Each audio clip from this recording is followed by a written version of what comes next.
Good morning, it's Corrine. I'm back out at the lake again, and I just kind of want to update you about where I am in this journey. And I have a lot of videos that I've done already, but I haven't put up yet. And then, there was a few reasons I hadn't done that right away. One is because it takes a while to load them, but second of all is just because I know I've been dealing with my family of origin a lot lately, and there's part of me that kind of wonders whether I should put them up or not. But I also feel like there's probably a lot of people who might be feeling the same thing as me, and if it helps to kind of listen to someone else and see how other people are coping with this sort of thing, I want to share it. I want to, whatever, if I'm dealing with a certain amount of pain and working through that pain and I can help somebody else dealing with the same pain, then, I do want to put it up. And I also noticed that, it's funny, I've kind of come further along on this journey and I feel like I'm healing a bit more. And I find it really interesting, and I think this is a lot to do with the introverted intuition, is what'll happen is I'll come up with an idea, like just have an insight on an idea of how I should do something, and then I will go online and like 2 days later, after I had this insight of what I should maybe try to do, I'll hear somebody say, "Oh, this is what you should do," and that always makes me feel good, because then I feel like at least, I'm not crazy. I don't have a crazy idea that other people have tried something and it works. But the funny thing is that happens to me all the time, and I know it's that introverted intuition that does it. And so I've had that happen with a few things. I'm going to put these all up in order of when I took them, although, some of them I took a few weeks ago. Like, for example, one of the things that I had put up was how I could imagine that my family of origin was really supportive of my authentic self, and how much that was suddenly helping me. And I was watching some videos by Vince DiPasquale. He's someone who works a lot with healing codependency online, and is really good. So if it's worth watching. And he was talking about one of the exercises for people who are healing from codependency to do is like write down what would your ideal family be. And the reason for writing that down is for you to know what of your needs are not being met. So if you had a family of origin, you have a lot of issues with your family of origin, and you wish they were a certain way, that difference between who they are and what you wish they are, those are the needs that are not being met. And so it kind of helps you, because eventually what you have to do is learn to parent yourself, because nobody outside of yourself can parent you. And your inner child is still hurting. And so in order to learn how to be the best parent of yourself, you have to know what is the difference between what you did get out of a child and what you needed as a child. And I thought, wow, so what came to me really was useful.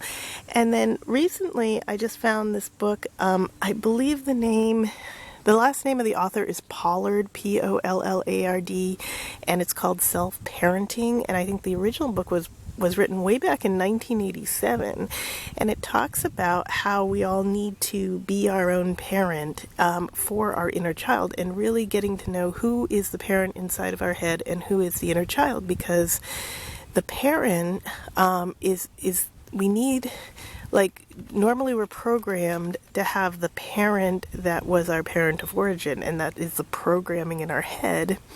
So that's why we sort of abuse our own inner child, because if we were getting negative parenting growing up, then we're going to have negative parenting in our head. And that's what the critic is. That's what the critic inside your head is. And what you want to do is change that critic to something more nurturing and something that's going to help you a lot. And this is really, really important for INFJs, INFPs, and empaths and HSPs. And the reason why is because I really believe that codependency is epidemic amongst these types of people. And the reason why codependency is so epidemic is because we have that external feeling, at least the INFJs do. With INFP, they have something similar. I know they have different functions, but they're also healers and gentle souls, so they deal with a lot of the same anxiety and depression. And what's happening, or my belief of what is happening, is codependency is really the disease. It's the disease to please. It causes all the anxiety and depression. And the thing is that external feeling, or as an empath, that ability to really empathize and understand the people around you and want that harmony, that's something you desire. But if you overshoot it, if you let your it's a superpower. So like our superpower is that ability to empathize with other people, understand what they need, try to help them with what we need. But when we lose ourselves, when we ignore our own needs, that's when codependency sets in. And when codependency sets in, that's when you get all the anxiety and the depression, and then you're just miserable. And you don't deserve to live that kind of life. You deserve to be happy. You just need to use the external feeling or the, empath, the ability to be an HSP or empath. You need to use it in a healthy way. So I really do believe, it's a wonderful thing to have this ability. People really do feel good in our presence. We can really use it to the advantage of other people and the advantage to ourselves, because there's a lot of situations where you might be with a friend and that friend's feeling down, and you know exactly what to do to make that friend feel better. And after you make that friend feel better, you feel better. So that is what I would call the really healthy use of the external feeling, and or the extroverted feeling. And that's where we can really use it to our own happiness, our own advantage. But of course, we can also use it to our disadvantage. And that's what happens when we overshoot it and it turns into codependency, because we feel responsible for other people's feelings. We feel like, there's nobody who's going to solve this problem, so we need to solve this problem, and we need to bring back the harmony. And sometimes it can be very hard to bring back the harmony, and we try to fit, a square peg into a round hole, and it just isn't working. And then we just get frustrated, and then we get anxiety, and then we get depression, and then we're miserable. And so we need to step back and see that we're dealing with codependency, see that we're ignoring our inner child. We all have an inner child within us. We all have that, which is the part that controls our emotions. It's the part that that becomes fearful, that becomes anxious, but also becomes happy.